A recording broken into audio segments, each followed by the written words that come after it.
The honourable member for Foothills. Thank you very much, Mr. Speaker. It's a pleasure to rise today and speak about Bill C-4. And, I was really discouraged when I've listened to this debate for the past 8 or 9 months now, and one of the themes that keeps coming up is somehow private members' bills are illegitimate. This was something that we were bringing through the back door. We did a lot of consultation. Again, I'd like to commend my colleague from Red Deer Lacombe who put a lot of work into crafting this private members' bill that was passed in this House in a democratic process through a vote, which I think is a fundamental part of this, that we have given workers the opportunity to a secret ballot. And it's disappointing that I've heard from my colleagues across the floor that these bills C-377 and Bill C-525 do nothing more than force unions to bring forward useless financial information. It's unfair to have a secret ballot.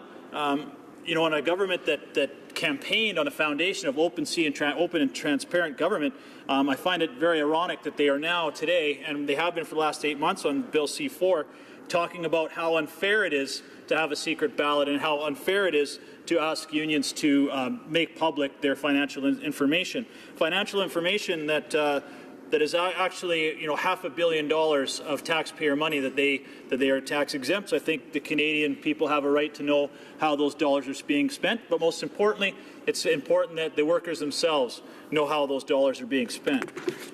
Now, my colleague from Carleton did a phenomenal job of talking about the history of secret ballots and our labour relations program. But what I want to talk about today is a little bit what I find frustrating in terms of the priorities of this Liberal government. Obviously, I come from the province of Alberta. Things are very difficult right now, and to see our Minister of Employment, one of the first things that she did when she came into government is trying to repeal legislation that we put forward to ensure that unions had open and transparent government and employees had the opportunity to a secret ballot. Now, things have only gotten worse in Alberta over that time, and I have not seen our employment minister speak once about what's going on in Alberta and some of the things that they could be doing to try and turn the situation around. One of the titles of the employment minister, one of those titles that hasn't been stripped from her in her role, is workforce development. I think she has an opportunity here to change her priorities from repealing what is good legislation to start talking about getting Albertans and Canadians back to work. I have 100,000, probably more than 100,000 energy workers are now unemployed, looking for work. These are families who are having a tough time paying their mortgage, putting food on the table, putting their kids in sports and hockey, and it's only getting worse. Unemployment or employment insurance claims in Alberta are up 90% over the past year. The Canadian Association of Oil Well Drillers has said that employment will be down 60% from 2014 numbers. This is something that is going across the country. I know we talk about the employment situation in Alberta is dire, 8.6% unemployment, the highest it's been in decades. But this is something that impacts Canadians from coast to coast. I think that it's very unfortunate that we have a Liberal government and an employment minister specifically who has been really missing in action on this, and her number one priority is repealing these pieces of legislation. I think that her priority and her focus right now should be on actually workforce development, which is one of her roles. And one of those things that we could be doing in terms of workforce development is advocating for shovel-ready projects, things like Northern Gateway, Trans Mountain Pipeline, things that will actually develop a workforce and get these unemployed Canadians, and especially Albertans in the energy sector, back to work. And the question I would like to ask, if she has an opportunity to answer, is when the Trans Mountain Pipeline comes to Cabinet later this month, or maybe next month, will she be in that Cabinet room? Will she be a voice for Canadian workers? Will she be a voice for Canada's energy sector? Will she be a voice for investment in Canada? Or will she be just standing there and be missing in action? Will she a voice and support the Trans-Canada Pipeline and to get Canadians back to work rather than spending her time advocating for what I feel is a very low priority, which is Bill C-4? Great question. So I hope she has an opportunity to answer that today, and how she will be advocating for the Trans Mountain Pipeline when it comes before Cabinet next month. But, Mr. Speaker, I look at Bill C-4 obviously as well as a real step backwards. This was an opportunity that gave Canadian workers a chance for a secret ballot. And this is something that I believe in vehemently. It is a cornerstone, a foundation of our Canadian democracy. And I don't know why I'm actually surprised that the Liberal government would want to be repealing this.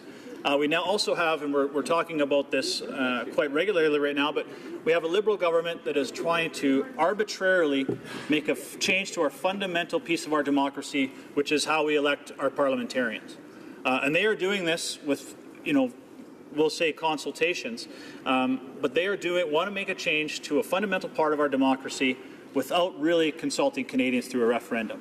So why should we be also surprised that they would want to make a change to how unions could have a secret ballot vote when they are going to make that same change to Canadians on how we elect our government? And I find that very ironic that they are just by piece, taking away the voice of Canadians. And it also shows, in my opinion, that when we spoke on Bill C-525 and C-377, that we had very strong support from union workers. Some of our polling across Canada was as high as 86% supported this kind of legislation. So to repeal that with very little consultation, if any consultation, I find is very disingenuous.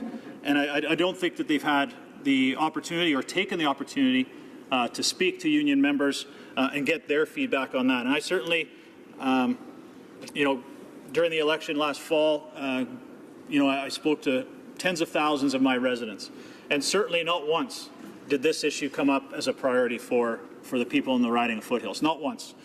Certainly I had people talking about creating jobs, ensuring our economy is strong, but I never had one single person at a door say to me, you know what, I'd really like you to repeal bills that encourage openness and transparency and give Canadian workers the opportunity for a secret ballot vote. I would encourage my members opposite to tell me how often they had that answer at their door, because that's really what C-4 is about, is eliminating openness and transparency and removing the opportunity for Canadian workers to have a secret ballot vote, which is a fundamental part of our democracy. To me, it's a cornerstone of what Canada was built on, and it just seems backwards for us to be taking that right away from Canadian workers. And we're in the process of Bill C-7, which is a similar process for RCMP. And are my Liberal colleagues on the other side of the floor also saying that they want to deny RCMP members the right to a secret ballot vote when it comes their opportunity to either form or not form a union? I just find this extremely disingenuous.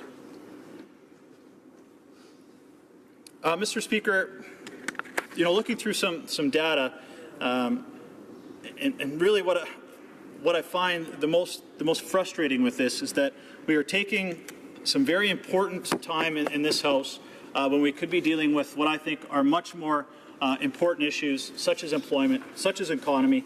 And I think when you ask Canadians, they support openness and transparency. When you ask Canadian workers, they support openness and transparency. But it seems the only ones who don't is this Liberal government, which is flies against everything that they've talked about as we go through this. And the more we sit here and talk about this, they talk about consultation, which I don't believe happened on C-4. They delay a decision on Trans Mountain Pipeline. They delay a decision on the hearings on Energy East. They delay a decision on Northern Gateway, ratification of the Trans-Pacific Partnership, a softwood lumber agreement. So the real important things that this government should be getting at and should be doing, they are not. They are spending their time pandering to big union bosses rather than pounding the pavement and helping to create jobs for Canadians who are woefully struggling right now. In conclusion, Mr. Speaker, I want to ensure the residents of my constituency of Foothills that the Conservatives are fighting hard to ensure they have a voice and an advocate for what they feel are most important: jobs, a strong economy, and their family. Unlike the Liberals, who seem to think that workforce development is a bit of an oxymoron, we will be a champion for the energy sector. We will be a champion for small business, Canadian investors, our farmers and ranchers. These are the people who are creating growth. These are the groups and the folks who are creating jobs. It is not the union bosses. And I think that should be the priority. Thank you, Mr. Speaker.